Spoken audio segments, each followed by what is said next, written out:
My name is Tom Cole. I'm the Assistant Superintendent for Business with the Yorktown Central School District. I'd like to take some time today to talk to you about an upcoming vote to take place at the Mohansick Elementary School on Tuesday, October 23rd, between the hours of 7 a.m. and 9 p.m. A proposition will be placed on the ballot on that day to allow the school district to borrow $2,680,000 to complete special projects. The unique aspect of this borrowing would be that there would be no cost to taxpayers over the time period to repay the amount of money that's borrowed. This is going to be accomplished by the new form of building aid that's been made available to the schools called Ycsd. So what is Ycsd? Well, Ycsd was made available to school districts in June of 2006. About $2.6 billion was made available, most of it to the New York City schools, about $800 million to all the other public school districts within New York State. Our share of that $800 million is about $1,340,000. It's a special form of aid that will allow us to be able to construct projects in conjunction with very strict standards from the New York State Education Department. So what types of projects would be eligible with this new form of aid? Well, primarily, as you can see from these headings here, it has to deal mostly with education and technology, health and safety, and the expansion of the physical plants. In our school district, we've identified through our steering committee made up of board members and central administrators as well as building level staff, a list of needs for our school district that can be accomplished with this money. Master clock and public address systems in a few of our schools, as well as playground replacement equipment, the life skills transition from the middle school, and so forth. The master clocks and public address system is a series of replacements in 3 of our elementary schools, French Hill, Mohansick, and Crampon. It will allow us to replace antiquated systems that can no longer be repaired because of the scarcity of parts. In addition, these systems can't be built upon or modified, so they need to be replaced. In this particular case, the remaining schools that aren't listed here are already being addressed under the $37 million bond approved by voters recently. Another item that would be taking place under this particular bond project would be to install air conditioning at the high school auditorium. The high school auditorium serves as the sole meeting place and sole auditorium within the high school for secondary and elementary performing arts. Installation of the air conditioning system would allow for expansion of programs in months with warmer weather, like September and early October at the beginning of the school year, and the latter part of April, May, and June at the end of the school year. Another piece that would fall under the health and safety aspect of the Ycsd grants would be to replace playground equipment, again at 3 of our elementary schools, Brookside, Mohansick, and Crampon elementary schools. French Hill recently had their equipment replaced by a PTA contribution, so that's not included amongst this. This playground equipment is beyond its useful life, usually between the ages of 20 and 30 years, and has become increasingly less relevant to today's kids and their recess activities. The life skills class is a class of students with special needs that will be transitioning from the middle school to the high school. Money will be set aside to rehabilitate an existing classroom within the high school, as well as equipping it with household appliances that are necessary to teach these students the basic skills. TV studio upgrades are also included. Right now, our TV studio located in the middle school is equipped with technology circa 1970. This grant would allow us to upgrade this technology and would allow us, under the broader communications plan for the school district, provide greater access to the public as to what's going on in the schools. We would be able to communicate more effectively and more frequently as well. It would also allow for equipment purchases that go to support the school production program in the high school, classes that our high school students currently take. Technology upgrades is another significant aspect of the Ycsd grant money. Fiber optic connections will be made at the elementary schools. The only campus in this school district with fiber optic connectivity is the middle school and high school campus. By bringing in the fiber optic connections to the elementary schools, we'll be able to replace costly T1 lines that exist now, and it will increase our broader access to distance learning in the elementary schools.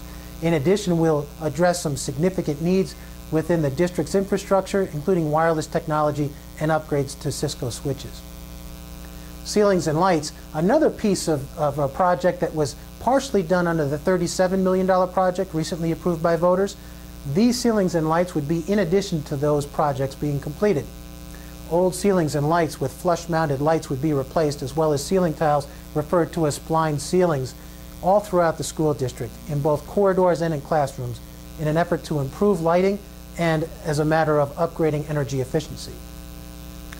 We expect at this point, through planning with our architects and construction manager, that the total cost of these projects will be $2,680,000, broken down in this manner by project. The cost to the taxpayers we expect to be zero. And how do we get there?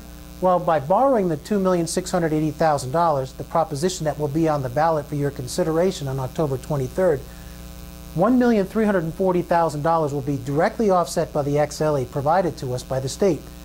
The remaining portion of the money to be borrowed will be offset by standard building aid, a form of aid that's provided to us for every capital project that we undertake. Our capital aid ratio is 50.9%, or roughly 51 cents on every dollar. Some frequently asked questions about XL aid. Are you duplicating any work that was completed under the $37 million bond or is projected to be completed? The short answer to that is no. Although some of the work is similar, it is not duplicating the work. For instance, PA systems and clock installations in both the middle school and high school, as well as Brookside, will be undertaken under the $37 million bond. XL aid projects for the same type of systems will be completed for the remaining schools not addressed in the $37 million bond.